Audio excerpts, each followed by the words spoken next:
बिस्मिल्लाहिर्रहमानिर्रहीम। अस्सलाम वालेकुम जनाबे वाला। आज इस वक्त अस मौजूद हैं बेड़ी अपने बेड़ी गली जड़ा असना शहर है उसने बाजार है उसने नज़दीक एक देहात आ बेड़ी सी आखने। अज असने नाल एक ऐसी शख्सियत मौजूद हैं जिन्हें 1971 जड़ी जंग हुई पाक भारत नी उस विच कैदी रहे, जंगी कैदी। ये अपनी अज दास्तान सुनासन। अज नी जड़ी ये वीडियो सी ये अज अस उर्दू च बनासा क्योंकि इन्हें ख्वाहिश है कि उर्दू च गल करा। बिस्मिल्लाहिर्रहमानिर्रहीम। मैं मोहम्मद शरीफ खान, आज़ाद कश्मीर डिस्ट्रिक्ट पुंछ, तहसील बासपुर, विलेज बेड़ी मेरा घर है। मैं सन 71 की जंग में जब यहाँ से भर्ती हुई तो उसमें भर्ती हुआ था। मुझे शौक़ था क्योंकि मैंने सन 65 की जंग में मैंने देखा कि लोग जो शहादत पाते थे और फौज वहाँ आती थी, सलामी देती थी, तो मुझे बहुत शौक़ होता था कि मैं भी शहीद हो जाऊँ। उस ख्वाहिश के मुताबिक जब यहाँ भर्ती शुरू हुई 1971 में बांग्लादेश के लिए, उस वक्त तो ढाका कहा जाता था, बांग्लादेश तो बाद में बना। तो मैं जब अब्बासपुर में गया, वहाँ रेस्ट हाउस में भर्ती हो रही थी, तो कम से कम एक 80 एक आदमी वहाँ खड़ा था। तो भर्ती जब उसने वो एक सूबेदार साहब थे अजीरे के, तो वो वहाँ बयान करने लगे कि भाई बांग्लादेश ढाका के लिए भर्ती है, वहाँ जंग है, फलाना है, ऐसे मतलब काफ़ी उधर जंग शुरू है, तो वॉलंटियर लोगों को यहाँ से लेके जाना है। अच्छा, वॉलंटियर?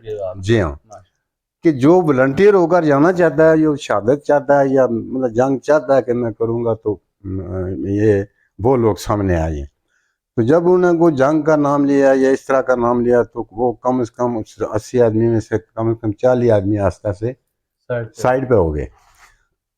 जो बाकी बचे कुछ बूढ़े थे, कोई इस तरह था। बहरहाल उनमें से मुझे सिलेक्ट किया गया कि सिर्फ जब मेडिकल हुआ तो मैं फिट हुआ। उस वक्त उम्र कितनी थी आपकी? देखें 1951 की मेरी पैदाइश है। 51 10 से 8 10 से 71 यानी 20 साल था मैं। मेरी डेट ऑफ बर्थ सन 1951 है। तो वहाँ जब उन्होंने मुझे कहा कि भर्ती तुम तो हो जाओगे, लेकिन मेरा ख्याल है कि आप रहने दें, यहाँ से बासपुर से कोई नहीं हो रहा है, तो आप भी छोड़ें, अकेले थे आप? हाँ, क्योंकि मुझे अकेले उन्होंने वो सिलेक्ट किया ना, बाकी तो कुछ चले गए, कुछ उन्होंने अनफिट कर दिया। एक जो मैं था उस वक्त अच्छी सेहत थी, अच्छी मेरा, तो उन्होंने मुझे सिलेक्ट कर लिया कि ठीक है जी, आप भर्ती तो हो सकते हैं, लेकिन छोड़ें जी, आप भी रहने दें, इतने लोग नहीं जा रहे हैं। तो मैंने कहा नहीं, मुझे भर्ती करें। मुझे शौक़ था कि जंग में जाऊं और शहादत का रुतबा हासिल करूं, क्योंकि मैं जब उन शहीदों को देखता था यहाँ दफनाते हुए, तो बड़ा अच्छा लगता था कि फ़ौज सलामी दे रही है, लोग कुछ तो खुश हो रहे हैं, लेकिन कुछ थोड़ा कहते थे कि हमारा बेटा हमारा भाई चला गया, लेकिन उसके बाद फिर भी उनके हौसले जवान थे, कोई मसला नहीं। कश्मीरी वाम जितने भी हैं वो इंशाल्लाह सारी फ़ौज में ही है, और ये डरने वाले लोग नहीं हैं। जितने लोग हैं, कश्मीर एक ऐसा खित्ता है कि यहाँ बड़े निडर लोग हैं, बड़े दिलेर लोग हैं। तो मुझे भी ये जज्बा था, उस लिहाज से मैं भर्ती हो गया। मैंने कहा जी मुझे भर्ती करें।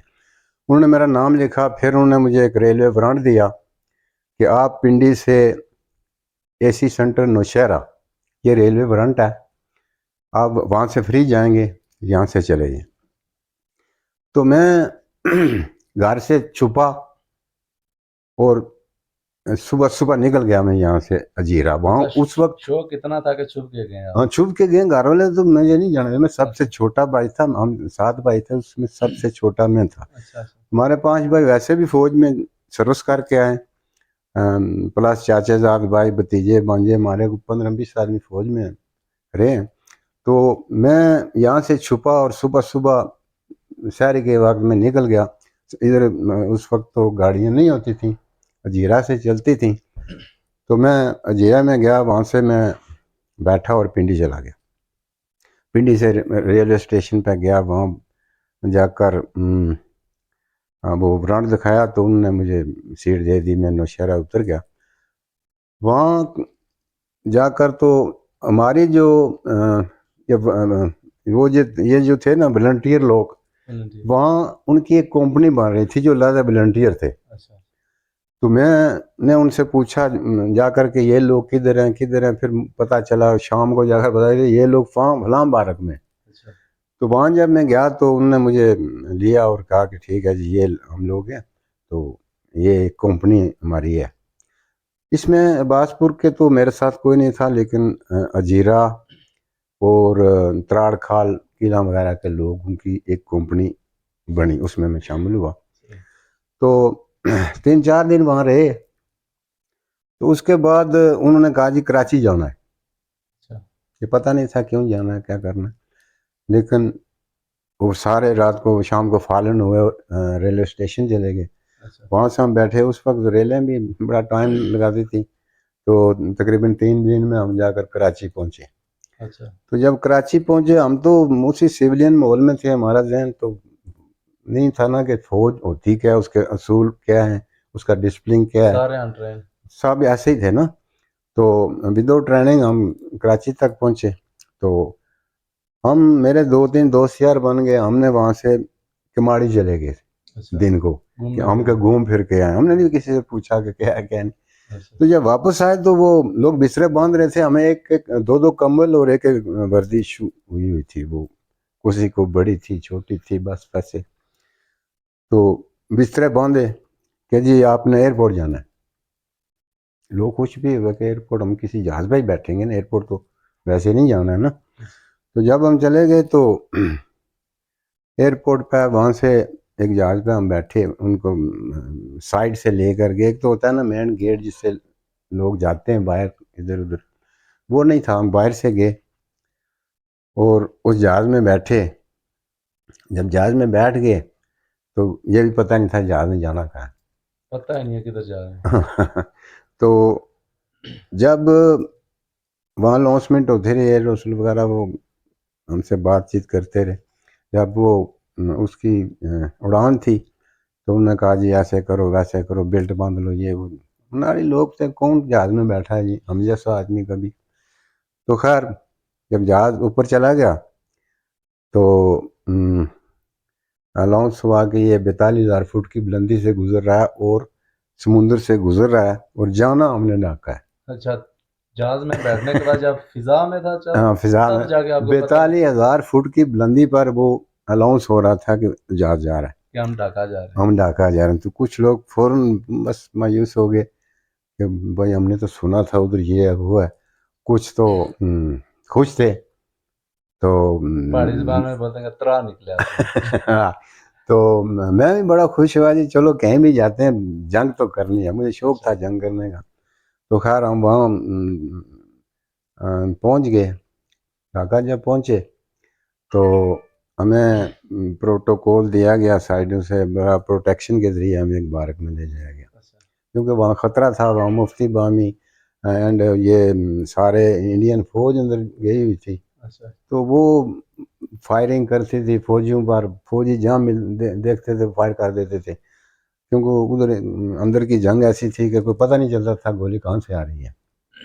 तो खैर हम एक बारक में गए तो वहाँ सब जो हमारी कंपनी थी, तो हम जमा हुए बैठे।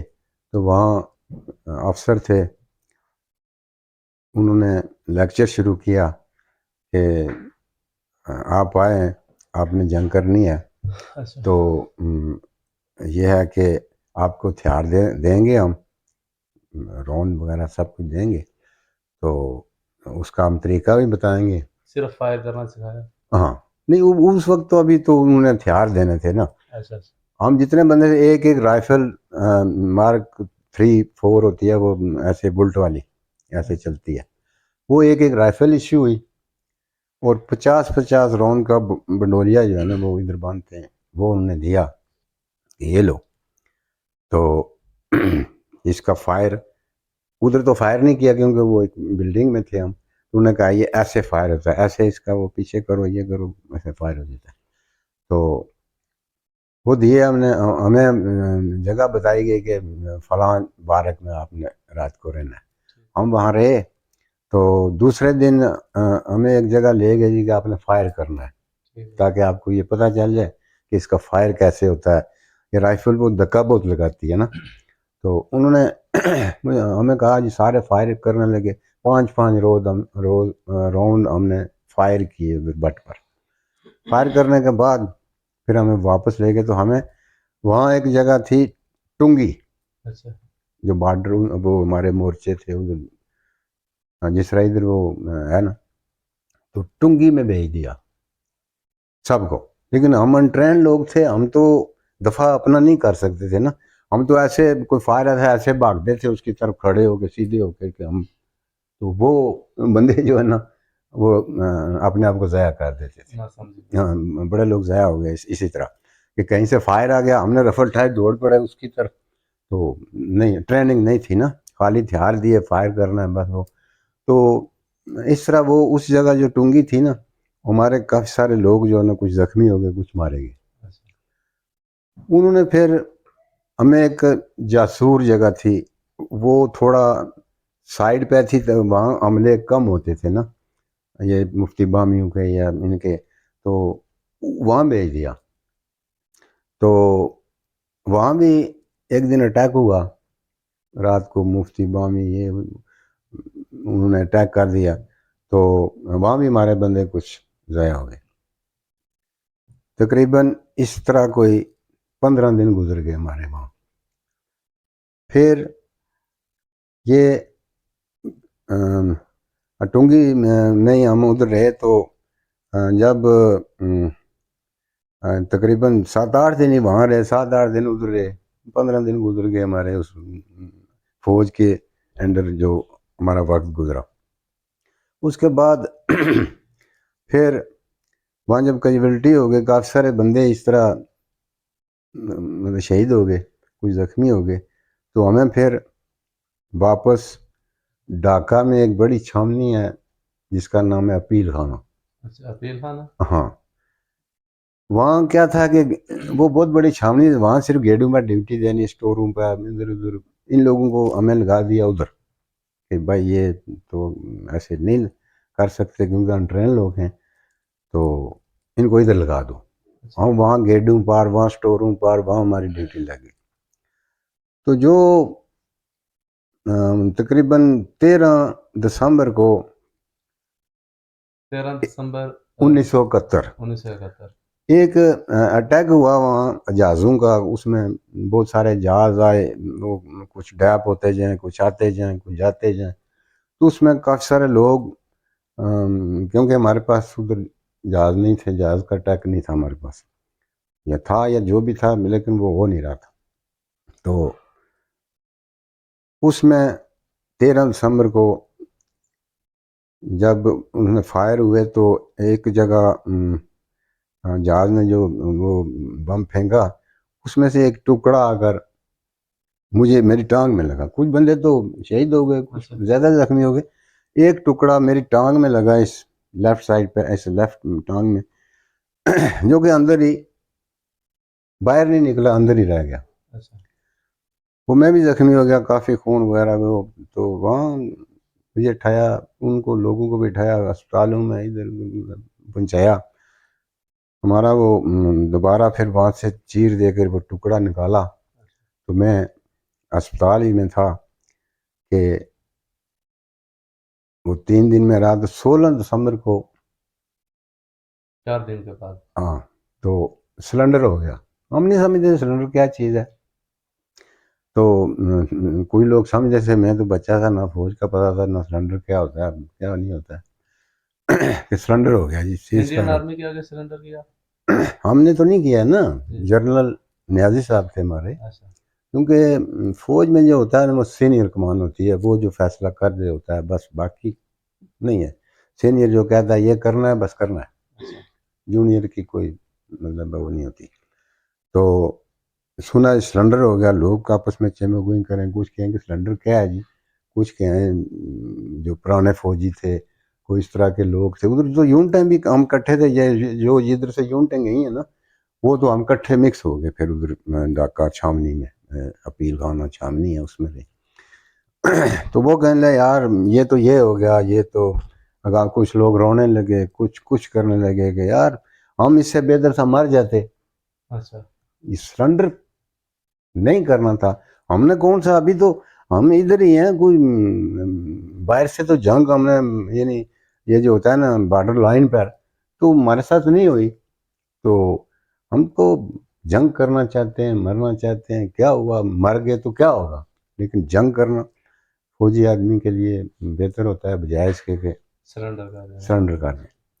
तो हम तो खैर इतनी वो रखते नहीं थे कि भाई क्या होता है क्या नहीं होता। बहरहाल लोग खामोश हो गए, फायर का ऑर्डर बंद हो गया कि आपने फायर नहीं करना है।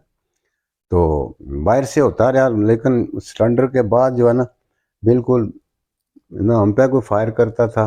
बाद जगह पर होते रहे, यही मुफ्ती बामी उस पर मशहूर थे। बहरहाल उसमें इंडियन आर्मी के लोग ही थे, उन्होंने हथियार दिए हुए थे, वही उन्होंने ही सब कुछ कराया। तो खैर 2-4 दिन दिसंबर 16 वो तो ये हुआ, 20 या 21 तारीख को क्लोजिंग शुरू हो गई। जितनी बॉर्डर लाइन के लोग थे, फौज थी, उनको ऑर्डर हो गया कि ढाका में एक ऐसे एक बड़ा सारा एक ग्राउंड है, वो उसमें कुछ कंडा मंडा ऐसी चीज़ें, वीरान इलाका है, उसमें वो क्योंकि काफ़ी खुला था, उसमें ऑर्डर हो गया कि सब लोग यहाँ आ जाओ, सब फौज यानी जितनी भी है ना एक जगह पे जमा एक जगह पर जमा हो जाओ। बमैर हथियार, बमैर राशन, जो कुछ भी होता है ना, मतलब मोर्चों में या फौज के पास, वो सब लेके जमा हो जाता। वहाँ जमा हो गए। वो मेरा ख्याल है 10 एक दिन लग गए, बड़ी स्पीड से वो काम शुरू हुआ और बड़ा जल्दी लोगों को वहाँ पहुँचाया गया। अच्छा। वहाँ इकट्ठे हो गए सब लोग। इकट्ठे होने के बाद हमारे ही जो थे ना सीनियर जो भी थे, उन्होंने हमसे हथियार लिए, एक जगह जमा किए। उस वक्त तक हमारे पास हथियार थे, जब हम उधर गए हथियार लिए, जमा किए और अ, एक साइड पे, फिर गाड़ियों पर रखे। पता नहीं किधर गए, कौन ले गया, क्या हुआ, वहाँ से वो हथियार हमारे जो है ना उठाए गए। अब हम ऐसे ही रह गए। जब सब ये वो तलाशी मलाशी हो गई, हमारी किट लगी, किसी के पास उस ब्लेड, मतलब कैंची, पिस्टल, कोई हथियार ना हो। फौज में अच्छा। किट लगती है, जब उसको चेक किया जाता है अपने उस बिस्तरे को, इसको इसके पास तो कोई चीज़ नहीं है। तो देख लिया साहब ने, सब कुछ हुआ, ऑर्डर मिला इनकी किट लगाओ, देखो कुछ भी नहीं मिला। फिर ओके हो गया कि इन्होंने इंडियन आर्मी को कह दिया कि बस ये बिल्कुल हमने इनका मुआसरा कर लिया। ये नहीं, चेकअप कर लिया, इनके पास कोई चीज़ नहीं है। अच्छा।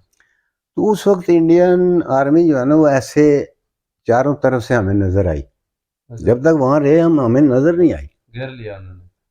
यानी पहले नज़र नहीं आई ना, जब उनको ओके कर दिया गया कि इनके पास सब कुछ नहीं है। हथियार लेने के बाद। हाँ, तो वो ऐसे आगे हमने सामने वो साइडों पर ऐसे उन्होंने घेरा डाल दिया चारों तरफ और से। उन्होंने कहा जी खबरदार कोई आदमी को ऐसे वैसी हरकत करे, क्योंकि आप अरेस्ट हो चुके हैं। अच्छा। उस वक्त भी बड़े लोग, कुछ को तो पता नहीं था ना ये कौन है, अच्छा। लेकिन जो पहले फौज में रहे ना या जंग में रहे, 65 में या बॉर्डर लाइन पे को रहे, उनको पता था कि इंडियन आर्मी की जो वर्दी है वो सब्ज है, उस वक्त सब्ज थी। तो वो जो लोग सियाने थे पहले, उन्होंने कहा ये इंडियन आर्मी है भाई, आप तो हम तो इंडियन आर्मी के घेरे में आ गए। तो लोग मायूस रोते पीटते देखे मैंने कि यार गलत हो गया, इससे हम मर जाएं। कुछ लोगों ने कोशिश की यार बस मरो, ये है वो है, लेकिन जज्बात थे लोगों में। फौज में कंट्रोल होता है, सीनियर आदमी जो है ना उसकी बात माननी पड़नी थी। तो खैर ऐसा कुछ नहीं हुआ। तो उन्होंने लाउड स्पीकर पर कहा कि भाई आप खबरदार, आपने हिलना नहीं है, आप अरेस्ट हो चुके हैं, आप अब हमारी मर्जी के मुताबिक चलेंगे, जो हम कहेंगे वो होगा। तो उसके बाद तकरीबन 3 दिन हम वहीं रहे।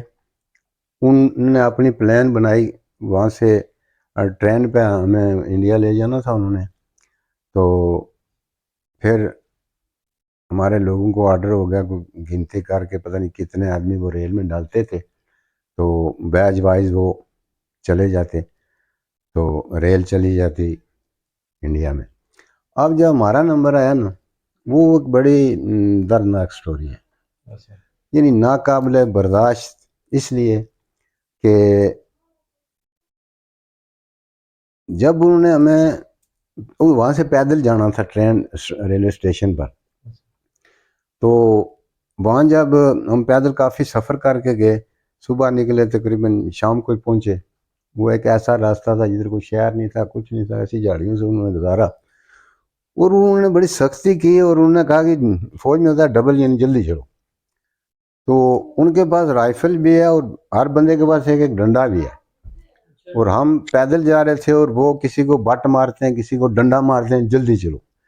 अब मैं ज़ख्मी था, मेरा ज़ख्म अभी काफ़ी था, तो खून निकल रहा था, तो बड़ा वो था, बड़ा गुस्सा आ रहा था कि यार अफसोस कि अगर कहीं और जगह हो तो मैं बेशक मार जाऊँ, लेकिन इसको ज़रूर मार। दुश्मन था ना, मतलब उसको कोई नहीं था कि ये मरीज़ है, बीमार है, ज़ख्मी है, ये है वो। उन्होंने बस डबल दौड़ के चलो तो मारते थे, जो आस्ता चलता है वो डंडा मार दे, किसी को बट में। लोग कोई बीमार था, कोई कुछ था, कोई बूढ़ा था, उनको चला भी नहीं जाता था। खैर वहाँ पहुँचे जब रेलवे स्टेशन पर, तो हमें एक माल गाड़ी में बैठाया गया। माल गाड़ी होती है ना, जिसमें माल रखा जाता है, उसमें सीटें नहीं होती, सवारियाँ नहीं बैठती हैं, उसमें सामान रखा जाता है। तो जब उसमें डाला गया तो हम तो ज़्यादा परेशान हो गए, यार खुदा न खास्ता ये यहीं कहीं मार देंगे इसी में। तो बड़ा परेशानी, लोग रोते भी रहे, क्योंकि जब कहीं जाता है ना बंदा तो पीछे का ज़रूर ख्याल आता है कि मेरे घर में बच्चा है, मेरी बीवी है, मेरी माँ है, मेरा कोई है। तो वो सोचता है कि अगर मैं कहीं इस तरह हो गया तो उनका क्या होगा। अमूमन ये दुनियादारी है, लोग तो सोचते हैं ना। तो खैर हम 6 दिन उस ट्रेन में बंद रहे। ट्रेन चलती रही 6 दिन? ट्रेन चलती रही, ये नहीं पता स्लो चलती रही, तेज चलती रही, क्योंकि हम बंद थे। वहाँ एक गेट लगा हुआ था जिसमें वो ये होता है ना, इनकी गार्ड थी, वो बाहर थी। उन्होंने वो कोई जगह बनाई थी, बाहर उनके गार्ड थी। सिख होते थे, हिंदू होते थे, वो गार्ड बाहर खड़े होते थे। कुछ देर बाद वो एक दरवाज़ा खोलते थे, अंदर आके आते थे, घूमते थे, फिरते थे, देखते थे। ओए नहीं, वो गालियाँ वालियाँ निकालने, ओए ऐसे खबरदार, कोई आदमी ले, खबरदार, ये करना वो करना। बस किसी ने उसकी तरफ देख लिया तो बट मार दिया उसके मुंह पर, यानी कि देखा क्यों है जी मेरी तरफ, मतलब। तो फिर वो 10-15 मिनट उधर रह कर जरा थोड़ा दहशत फैला के बाहर निकल जाते थे। तो उसमें 6 दिन जब रहे, तो जब हम उतरे उधर से, तो एक वीरान सी जगह पर उन्होंने उतारा। तो वो वहाँ सुनने में आया था कि इसको गंडापुर कहते हैं। जब हम उधर से उतरे, जब उधर से उतरे इकट्ठे हुए, भूख प्यास थी, मजबूर थे बंदे, बहुत मुश्किल में, जब वो वक्त याद आता है ना तो बहुत बहुत तकलीफ हुई। तो उन्होंने वहाँ से 3 किलोमीटर आगे जाना था, जहाँ एक बैरी जहाज, जिसको स्टीमर कहते थे, वो बड़ा था, इसलिए उसमें बैठना था। 3 किलोमीटर पैदल चल के रेल से उतर के फिर वहाँ बैठना था हमने, उस जहाज में, माल बरदार जहाज था। भूखे प्यासे? नो जी, भूखे प्यासे, दुश्मन के आगे बंदा उफ नहीं कर सकता है। फिर फौज के आगे, फिर जब हथियार देख कैदी लो बन रहे? सामने, फिर कैदी भी, फिर हथियार भी उसके हाथ में हो, डंडा भी हाथ में हो, तो आपको ना चलना भी चलना आता है कि फिर चलो। तो 3 किलोमीटर वो जो है ना, वो मैं नहीं भूल सकता, इसलिए कि उन्होंने इतना दौड़ाया हमको और इतना मारा उस 3 किलोमीटर में कि जल्दी चलो, जल्दी चलो, इधर दौड़ो, इधर दौड़ो। हमारी ये लाइन थी ना, जा रहे थे साइडों पे थे वो लाइन वार, वो काफ़ी फौज थी उनकी भी। तो हर आदमी को डंडा मारे, बट मारे, जल्दी चलो, जल्दी चलो। तो वो लोग बीमार भी थे, बूढ़े थे, कोई मेरी तरह। तो मेरा काफ़ी खून उधर, ज़ख्म खुल गया, तो बड़ा खून निकल गया। तो मैंने उनका एक उधर मेजर साहब था, तो मैंने उसके उससे रिक्वेस्ट की कि मैंने कहा यार मेरा इसे मैं, उन्होंने कहा बको, मैं एक और उसने लगा दी ऊपर से। अच्छा। तो बस फिर मैंने नहीं किसी को कहा कि यार मैं जख्मी जख्मी? हूँ, क्या है नहीं है। बहरहाल वहाँ जब पहुँचे तो आगे एक स्टीमर खड़ा है समुंदर में, उसमें बैठना शुरू हो गए लोग। बैच वाइज हमारा बैच सबसे पीछे था, वो लोग बैठते कि जब हमारा टर्न आया तो हम उसके बरामदे में बैठे। अच्छा। उसके बरामदे में बैठने से थोड़ा सा हमें ये हो गया, जो अंदर थे ना वो तो ऐसे जोड़ के बैठाए हुए थे ना, नफरी ज़्यादा थी कि वो बिल्कुल ऐसे हिल नहीं सकते थे, लेकिन इतना क्लोज उनको बैठा दिया उस फर्श पर। तो हम जो बाहर थे ना उस बरामदे में, तो हमें इतना हुआ कि हम उस समुद्र को देखते रहे। हवा भी थी ताज़ी। और सर्दी थी, जनवरी में हम गए ना, अच्छा, सर्दी का महीना। दिसंबर में सिलेंडर हुआ तो जनवरी में, मुझे डेट याद थी लेकिन वो मैं भूल गया। तो जनवरी का महीने था, सर्दी थी। तो वहाँ हम उस स्टीमर में मैं बाहर के बरामदे में बैठा रहा। काफ़ी लोग जो हमारे साथी थे, कम से कम 1000-1500 लोग तो उस बरामदे में थे। अच्छा। तो चलते चलते समुंदर देखा। दुनिया की कोई चीज़ तो नज़र नहीं आती है ना जब अब समुंदर की मतलब सेंटर में या किसी ऐसी जगह जाए। तो बस अजीब सी चीज़ें निकलती रही, अजीब सा वो हम देखते रहे, कभी मछलियाँ, कभी कोई और चीज़, कभी और चीज़। लेकिन यह है कि भूख प्यास ने हमारी आंखें बंद की हुई थी कि यार कोई दुनिया की कोई और बात याद नहीं आती थी, कोई माँ बाप ये वो, मतलब होता है ना पीछे, बस भूख कि हम रोटियां देख के। तो वहाँ जब उसमें बैठ गए, चलता रहा जहाज, 6 दिन हम उसमें रहे। जब उसके बाद हम उतरे, उस जहाज से उतरे, तो वहाँ लगी हुई थी उनकी गाड़ियाँ, कोई ट्रक था, कोई बस थी, कोई वैगन थी, कोई कुछ था, उसमें हमें बैठाया जाता था। तो जब उन्होंने उस पर बैठाया, जब जिसमें मैं जहाँ बैठा वो एक बस थी, तो बस में भी वो उनकी गार्ड ऐसे बड़े 5-6 आदमी बस में थे ऐसे कि बाहर मत देखो, बाहर भी नहीं क्योंकि देखना। बाहर में शीशे लगे हुए थे। तो बाहर नहीं देखो, नीचे देखो जी। कोई आदमी अगर ज़रा सा भी ऐसे कर गया ना तो मतलब उसको बट मारा, इधर मारा पीटा बहुत ज़्यादा। वो तकरीबन 3-4 घंटे का सफ़र था। तो उस सफ़र के बाद हम अ, ग्वालियर पहुँचे। ग्वालियर एक स्टेट है उनका, और ग्वालियर में हमारा जो कैंप लगा हुआ था, उन्हें बनाया हुआ था, वो एक बारकू में हमारी जगह बनाई थी। तो वहाँ उन गाड़ियों ने छोड़ा और हम उस बारक में अंदर चले गए। अब तो बाद लोगों को होश ही नहीं है, बाद कोई बीमार है, बड़ी मुश्किल में है, बस अंदर पड़ 15 गया। दिन 15 दिन से भूखे प्यासे थे। हाँ। तो शाम को वहाँ उनका भी वो लंगर था ना, वो उनकी जगह थी लंगर की, ये वो खाली की हुई थी ना, वो बिल्डिंगें, वो बारकें, वो भी छावनी थी उनकी। वो ग्वालियर एक छावनी है, बहुत बड़ी छावनी। तो Gwalior camp number 60, block number D. अच्छा। एक कैंप में 4 ब्लॉक थे, ABCD। मैं कैंप नंबर 60 ब्लॉक डी में गया। हम वहाँ रहे। तो वो एक बोरी चावलों की रात को उन्होंने दी। तो जो हमारे साथ थे, ये खुद पकाते खाते थे, तो उनको उबाला गया ये। तो बस जो जाग रहा है वो खा गया, जिसमें किसी को उन्होंने इधर उधर नहीं किया कि अच्छा भी उठो, क्योंकि 500 आदमी था सी ब्लॉक में। तो एक बोरी तो वैसे भी नहीं पूरी होती थी। तो बस जिसने कुछ उबाले चावल खाए इधर उधर। आता कि जी 10 महीने हम कहते थे कि या अल्लाह रोटी हम देख के मर जाए, परवाह नहीं। इतनी भूख थी, वो रोटी कभी आधी, कभी तीसरे दिन, कभी दूसरे दिन, वो भी उसमें कभी रेता, कभी काच वगैरह ये वो। लेकिन हम ऐसे करके देखते थे इसमें काचा है, हम नीचे कर देते थे। अच्छा, हाँ। कांच। हाँ।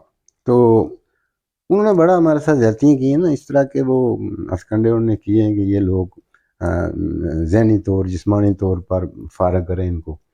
तो उस वक्त पीछे जब हम वहाँ गए तो इधर जनरल यही यादव साहब की कमान थी, फौजी कमान थी। उसके बाद जब हम उधर गए तो पीछे भट्ट साहब ने बड़ा, जुल्फ़िकार अली भट्ट साहब ने बैन अवी सतह पर शोर मोर डालना शुरू कर दिया, मेरे इतने कैदी हैं, मेरे साथ कैदी साथ ज्यादती नहीं होनी चाहिए, फलान है, ये है, वो है। हम वहाँ सुनते रहे। तो करते करते फिर 10 महीने लगे जी। जिसमें शिमला माइदा के बाद वो इंदिरा गांधी पहले नहीं मान रही थी, फिर शिमला माइदा हुआ, उसमें मानी कि ठीक है हम खाना देंगे, पर सर ने कहा कि हम आपको पैसे देंगे। इस तरह हमने सुना है, मतलब हमारे सामने तो बात नहीं हुई ना।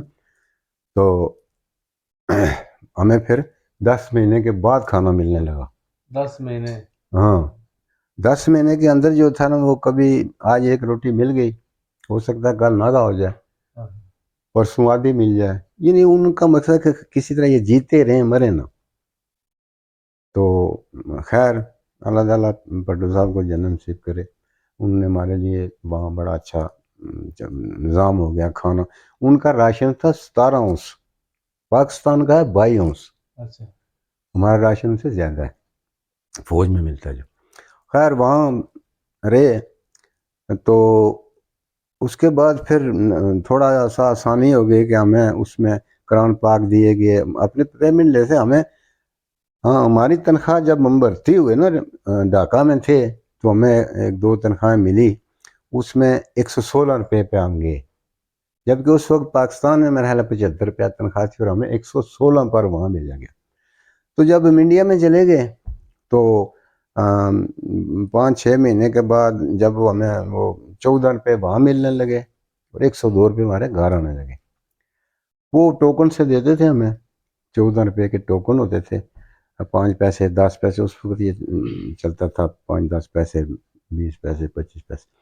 तो वो 14 रुपये में मिलते थे। तो CSD सामान वो अंदर भेजते थे, हम उन टोकनों से वो खरीद लेते थे। और उसके बाद पट्टू साहब जो है ना, वो यहाँ से गिफ्ट भेजते थे साल में 2 दफ़ा, ईदों के गिफ्ट। वो उसमें हर चीज़ होती थी, वो कोई ब्रिगेडियर है, जनरल है, JCO है, NCO है, सिपाही है, एक ही चीज़ होती थी। तो मेरे नाला भी देखें, चलना कहीं। तो वो फिर बस ठीक है। अल्लाह करे कि वो हमें कुछ राशन ठीक मिलने लगा। हमें खेल कूद के लिए वहाँ सिर्फ वॉलीबॉल मिल गया, ड्रॉप बोर्ड, कैरम बोर्ड। ये इसी सोचते कितने अरसे के बाद मिली आपको? 10 महीने के बाद। 10 महीने के बाद? हाँ, 10 महीने के बाद ये 10 महीने के बाद तो खाना हुआ कि जब पहली दफ़ा इतना वो राशन आया हमारे कैंप में, तो हमने भाई हम बड़े खुश हुए कि हाँ। फिर उनका एक मेजर साहब आ गया, वहाँ उन्होंने रोलकार की कि आपका राशन आज से पूरा मिलेगा आपको, आप राज के खाना खाना, ये है वो है। हमें उसने खुशखबरी सुनाई। अच्छा। तो हम भी बड़े खुश हुए, जी मेहरबानी, ये वो। हम वहाँ तो ऊँची बात तो नहीं कर सकते, हमने कहा मेहरबानी। तो उसके बाद फिर हमारे लोगों ने डिमांड की कि हम यहाँ वैसे बैठे होते हैं जी, हमें कुरान पाक दिए जाए। अच्छा। फिर वहाँ कुरान पाक लाए, वो हमने ख़रीदे उन्हीं टोकनों से। तो फिर हम पढ़ते रहे, नमाज तो वैसे पढ़ते थे, कुरान पाक तो नहीं था। फिर वो पढ़ते रहे, काफ़ी सहूलत हो गई। फिर राशन की भी सहूलत हो गई। फिर वहाँ आ गया जी कैरम बोर्ड, लूडो, छोटी मोटी चीज़ें के मैं आपस में खेलते रहो। तो ये सब कुछ उधर मिला। तो फिर ये था कि वहाँ एक स्पीकर लगा दिया गया कि रेडियो स्टेशन से सिर्फ उनका वो चलता था, इंडियन स्टेशन चलता था, तो वो बोलता रहता था, कभी गाने, कभी खबरें, कभी कुछ। तो लोग जब खबरें हों तो लोग जाके उसके आगे बैठ जाते थे, यार को हमारी बात तो नहीं कर रहा। तो कुछ ना, फिर अ, उन्होंने टेप रिकॉर्ड किए हमारे यानी इधर भेजने के लिए मैसेज। तो उन टेप रखते थे, तो हम बात करते थे, अच्छा जी हम खैरियत से हैं, ठीक ठाक हैं, खाना पीना मिल रहा है, ये है वो है। ये उस खाने पीने से पहले वो उन्होंने कहा। तो वो फिर टेप जो है ना, रिकॉर्डिंग करके ना, काफ़ी लोगों के फिर वो स्टेशन पर शाम को चलाते थे, जो इधर भी लोग सुनते थे उस अच्छा, वक्त रेडियो पे रेडियो में। चलाते? हाँ, रेडियो पर इधर लोग लोगों ने सुना तो इकट्ठे हो जाते थे। उस वक्त रेडियो भी नहीं होते थे, तो लोग की दूर दूर जाते थे रेडियो वालों के घर के, जिनका कोई जगह कैदी था ये तरह कि वो सुनते थे कि मेरा आदमी तो नहीं बोल रहा। वहाँ सिर्फ कहना पड़ता था कि हम खैरियत से हैं, बड़ा अच्छा खाना पीना मिल रहा है, सब कुछ बहुत अच्छा, आप फिक्र न करें, हम जल्दी आ जाएंगे, हम ये करेंगे। यानी कि कोई ऐसा अल्फाज आप कह नहीं सकते थे कि कोई जो इंडियन के खिलाफ हो ये या नहीं कह सकते कि हमें नहीं। तकलीफ है या हाँ नहीं नहीं, ये बात आप कह नहीं सकते थे। एक तो फिर कट जाता, दूसरा उस आदमी को सलाह होती अच्छा कि ये बात तुमने क्यों कही। हालांकि उस वक्त हमारा खाना पीना नहीं था ना, ये तो 10 मिनट के बाद मिला, लेकिन पहले ये टेप रिकॉर्डर हुआ। तो हम भी मैं उधर बोलने लगे कि जी एक गांव के कोई 4-5 हूँ, तो साहब मैं कहा जी मेरा कोई है ही नहीं, मैंने अकेला बोलना है। अच्छा तो मुझे इजाज़त मिल गई, ठीक है जी आप अकेला बताएं बोलें जी। मैंने भी सलाम दुआ किया, ये वो घर वालों से, भाई मैं खैरियत से हूँ, ठीक हूँ।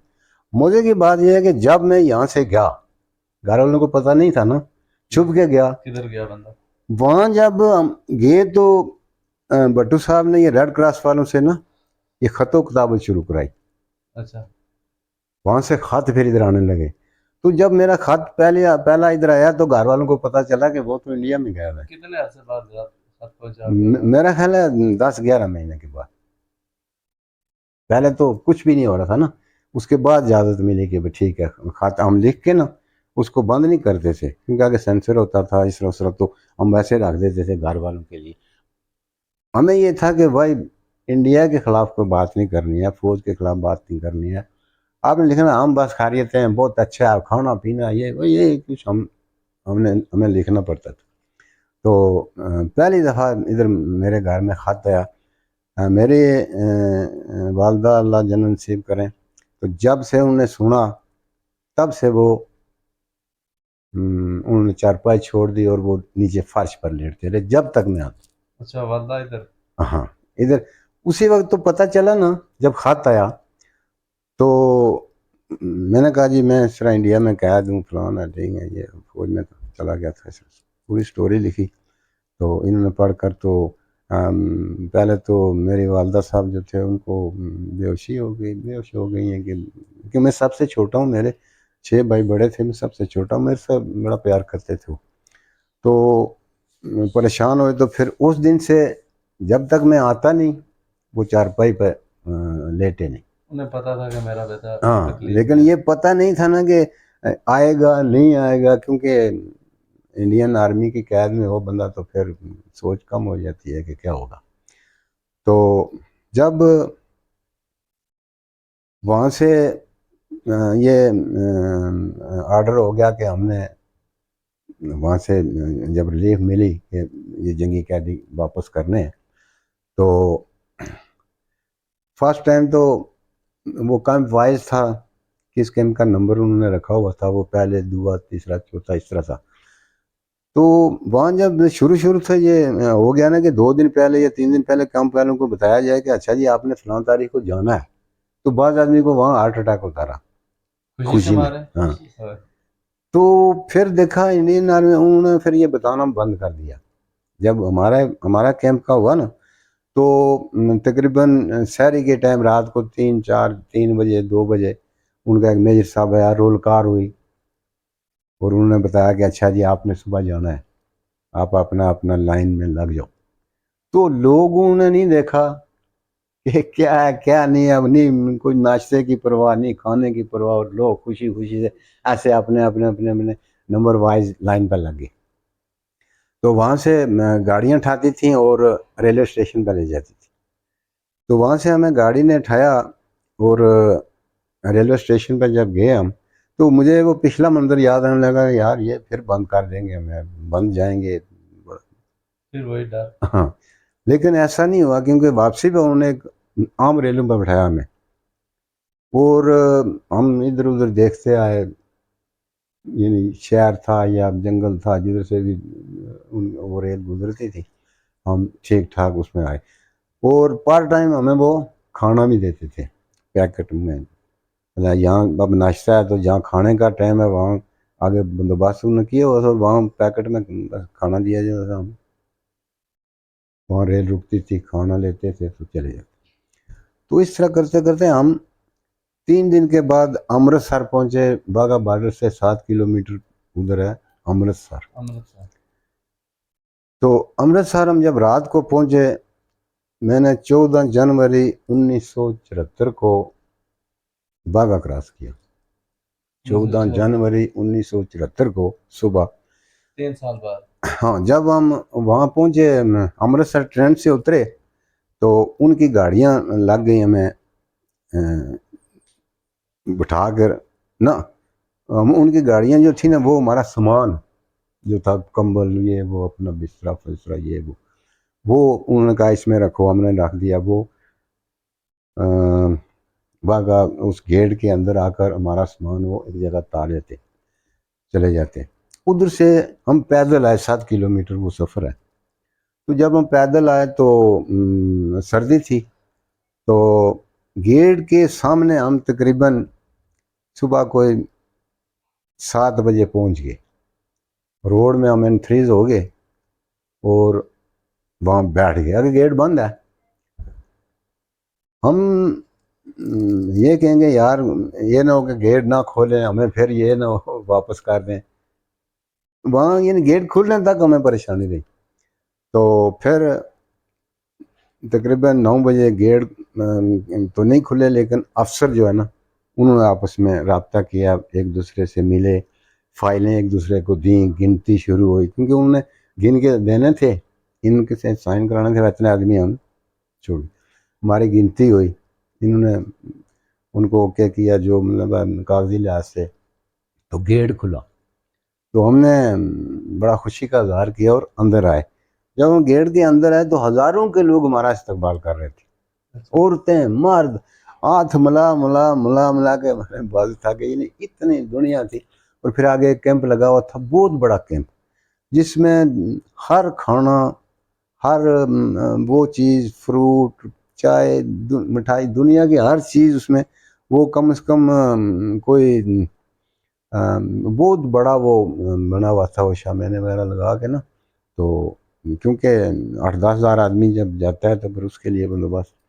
तो वहाँ अब हम गए तो नहीं पता चलता कि भाई क्या खाएं छोड़ें जी, बस किसी तरह घर जाएं ये हो। तो खैर जो कुछ हमने खाना पीना खा पी के, हमें फिर एक बारक मिली कि वहाँ जाके आपने स्टे करना है, रेस्ट करना है। हम वहाँ चले गए। तो जब हम उधर थे ना, तो हमें हमारे हर कपड़ों पर, रुमाल पर, बनियान पर, कच्छे पर, सलवार पर, पैंट पर, शर्ट पर ये लिखा हुआ था POW, प्रिजनर ऑफ वार, बड़े लफ्जों में लिखा होता था कि ये बंदा भाग ना जाए। हाँ, भाग ना जाए, क्योंकि उधर उन आपने लोगों को बताया होता कि जिसके PW लिखा हुआ हो तो उसको पकड़ो, कोई भागेगा तो पकड़े जाएगा, क्योंकि कोई ऐसी चीज़ नहीं थी जिस पर ना लिखा हो। तो वो फिर जब हमें उधर बारक में रखे, फिर हमें वो उन्होंने कहा ये तारो। हमें एक ड्रेस दिया गया था, सफ़ेद कपड़े का जोड़ा, एक जूती और एक कैप। ये चीज़ें इधर आके मिली हैं। हाँ, और कि ये पहन के आपने घर जाना। 2 दिन हमें उधर उन्होंने रखा। तीसरे दिन उन्होंने हमें 260 रुपया दिया, 2 महीने की छुट्टी दी कि आप घर जाएं, और 2 महीने के बाद वापस आओ। मैं AC सेंटर नौशहरा का भर्ती हूँ, लेकिन हमें बुलाया गया मानसर कैंप वापसी, कि आप मानसर कैंप में आना। अच्छा। हम मानसर कैंप में 2 महीने के बाद चले गए। वहाँ को हफ्ता 10 दिन रहे हम। उसके बाद हम लोगों की फाल नहीं हुई। फालने के बाद एक मेजर साहब ने हमें कहा जी कि आप लोग घर जाएंगे और आपको जो फैसिलिटी है वो बाई डाक मिलेगी। आपको पैसे वगैरह, आपका आग को जो है ना, वो आपको बाई डाक आपको मिल जाएगा। ये सर्टिफिकेट, ये फलां, ये जो पैसा उन्होंने घर भेजा, तो वो भी उन्होंने एक लेटर दिया, मैं आपको बताऊंगा।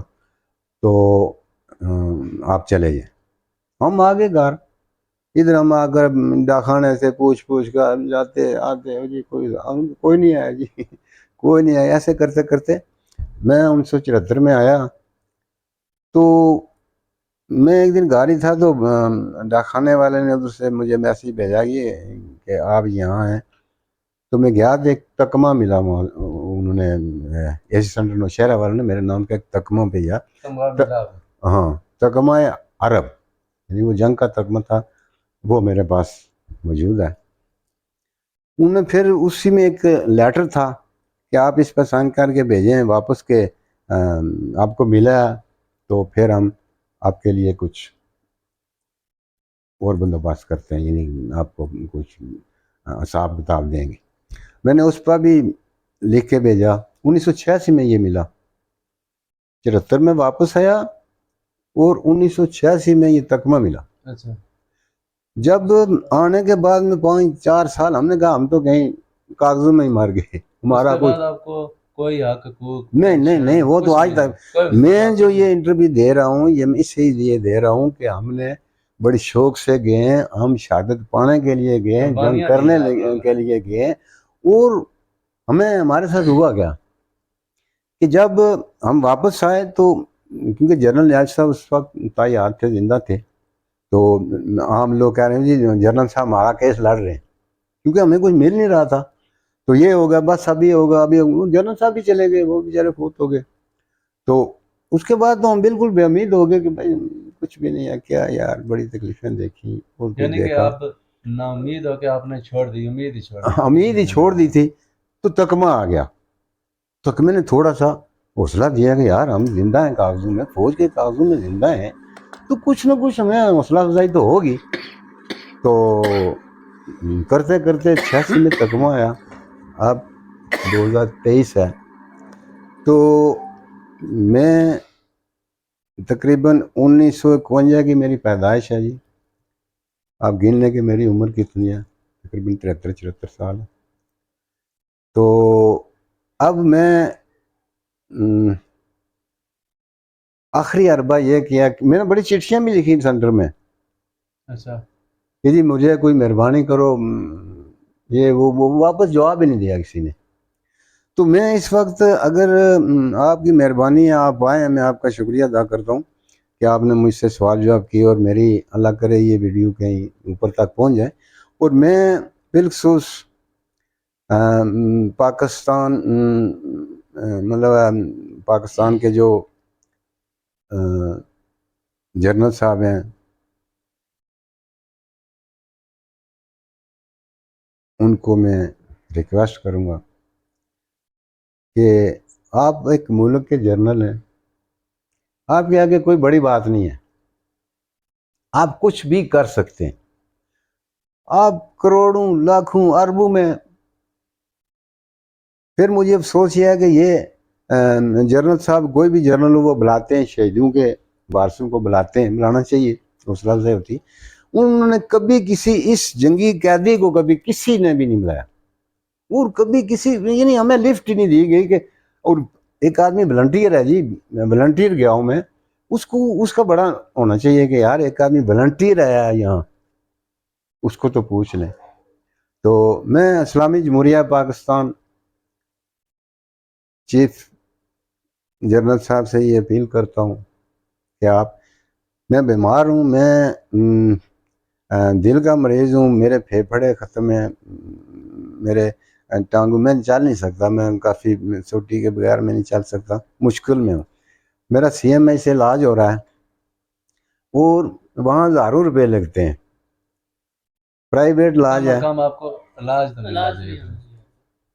सर मैं कहता हूँ कोई मुझे, मैं मेरा इधर बैठने का मतलब है, मैं मतलब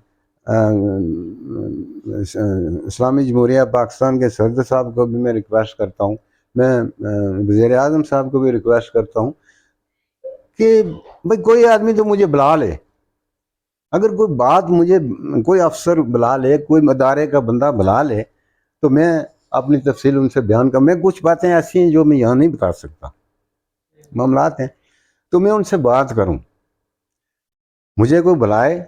दूसरा नंबर यह है कि मैं मरीज़ हूँ, अरसे से मरीज़ हूँ, तो 3-4 साल हो गए मैं CMH से मेरा इलाज होता है, तो हर दफ़ा 40-50 और मैं इस दफ़ा हर महीने वो बुलाता है, मैं नहीं जा सकता, मैं अफोर्ड नहीं कर सकता। तो 12-15 हज़ार की, 12 हज़ार की पहले दवाई मिलती थी उनकी, अब पिछले महीने में 15 मिली, अब 18 की मिलती है। तो दवाइयाँ भी बढ़ी हैं, सब कुछ है, मुझे प्रॉब्लम है। तो मैं मुझे जो देख रहे हैं या सुन रहे हैं, मैं तो कहता हूँ जो भी आदमी इसको देखे वो आगे करे, खुदारा कहीं बड़े आदमी तक मेरा कोई पैगाम पहुँच जाए। मैं अच्छा, पैगाम तो नाजरीन, ये थी एक जंगी कैदी की ऐसी दर्द बदली दास्तान कि जिसे सुनकर इंसान की रूह कांप जाती है। और बिलखुसूस जब इन्होंने बताया कि मेरी वालदा को पता चला कि मेरा बेटा जेल में है, कैद में है, तो उन्होंने नीचे फर्श पे सोना शुरू कर दिया। ये तो ऐसी बातें सुनकर यकीन करें मेरे आंखों में आंसू आ गए। ये इन लोगों का जज्बा हुब्बुल वतनी था। इन्होंने बहुत बड़ी बड़ी कुर्बानियाँ दी हैं, कांच वाले खाने खाए। तो अभी तक ये उम्र के आखिरी हिस्से में, और इन्हें कोई वजीफ़ा, कोई पेंशन, कोई कुछ नहीं मिल रहा। ये मेरे नज़दीक ज़्यादती है इनके साथ। तो मैं अपने इस चैनल और पेज के वसातत से हुकूमत वक्त और जितने भी फ़ौजी अहदेदारान हैं, आपसे ये रिक्वेस्ट करता हूँ, अपील है हमारी कि इनके साथ कोई, या तो इनके लिए कोई ऐसा वजीफ़ा मुकर्रर किया जाए, या कम अज़ कम इनका इलाज मुफ्त होना चाहिए।